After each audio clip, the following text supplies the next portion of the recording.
Former Michigan Governor Rick Snyder is facing misdemeanor criminal charges of willful neglect of duty in the Flint water scandal. Thousands of children were exposed to dangerous levels of lead in their tap water back in 2014. Two former Michigan health officials face felony charges of involuntary manslaughter in the deaths of 9 people who got Legionnaire's disease. The former officials have all pleaded not guilty. Yeah, Flint, Michigan, the canary in the coal mine when it comes to poison water. And now the residents of Flint have been dealt another blow. Check out this headline: criminal charges against former Michigan Governor Rick Snyder related to Flint water crisis to be dismissed. Underline, underscore, bold, put it in a message in a bottle and put it on a train. We riding trains these days in solidarity with our rail workers. And this is really a damn shame.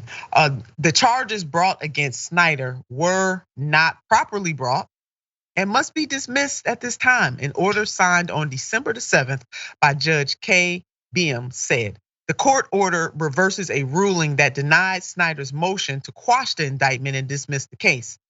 Judge Beam held that under Michigan's one-person grand jury law and a recent state Supreme Court ruling, Judge David Newblot did not have statutory authority to issue any misdemeanor indictments against Snyder. So basically, let me dress this up for you. It's a damn technicality. Flint's water problems can be traced back to 2014, when city and state officials switched the city's water supply from the Detroit water system to the contaminated Flint River in an effort to cut costs. Now I'm gonna have to pull out my fire extinguisher. Now I knew all of this because I've been talking about Flint for a long time, but this right here, put that back up, y'all. This right here, okay, this is it. To cut costs. CNN previously reported the decision exposed residents to extremely high levels of lead and prompted more than a dozen lawsuits against those involved. Government allowed this to happen to the residents of Flint, most of them Black, most of them poor, and then other folks from all walks of life. But the great city of Flint was left high and dry. And now we see on a technicality, this governor is not gonna have to answer for what happened under his leadership. Francesca, you take this away. I'm gonna have to go get my fire extinguisher. I think we all need it. I mean, I think we knew this was gonna happen. When Rick Snyder, we knew that all roads led to Rick Snyder and the lackeys that he hired and the whatever company he decided to let take control of his government, which talk about WTF neoliberal, that's what neoliberalism is. And both parties play this game, which is I will cut costs, I will use my position in government, former business guy, former venture capitalist Rick Snyder, I will use my position in government to not just make money for myself, any kind of corruption schemes, but to actively try and like squeeze and squelch the citizens that I'm supposed to be responsible for by cutting costs anywhere I can and saving money. And I'm not reinvesting that into schools. No, I'm pocketing it. And then 12,000 kids can drink lead poisoned water.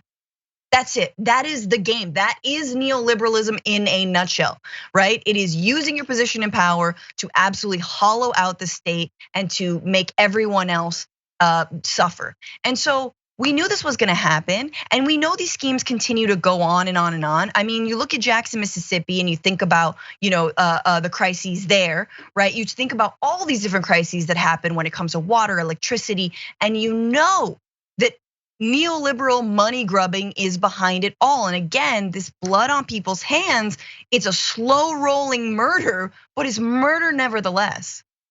Neoliberal money grubbing. Francesca, gave me another thing to say with my bold underline exclamation point message in the bottle. Neoliberal money grubbing. But you're right.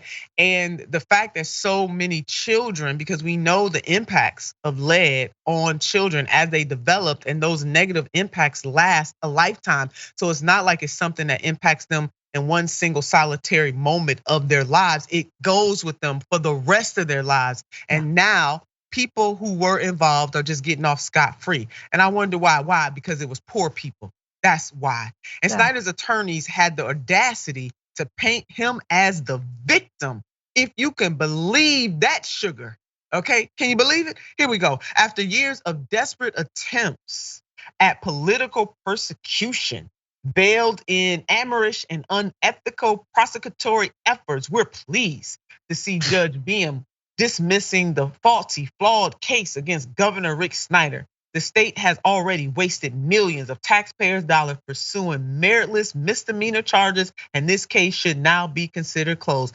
You know what? Now, all week, I've been quoting Grandma. And Grandma would say, those attorneys have more nerves than a brass A monkey.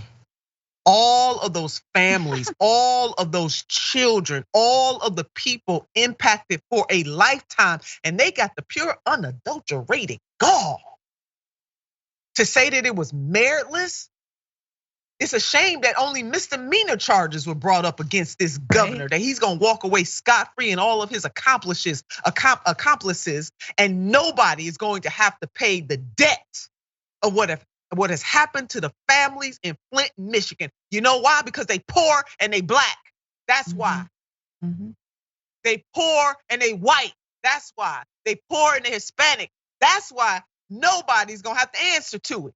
And these attorneys, see, this is the kind of stuff that we're fighting, both on the federal level and the state level. These people don't give a fig about the folks that they are hurting for a lifetime.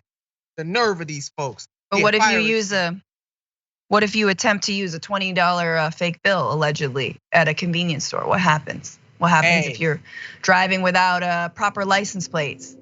What happens if you have to be in the wrong neighborhood at the wrong time? I mean, come on. It is, I'm looking here, there's, I believe one person was sentenced to a year of probation, 300 hours of community service.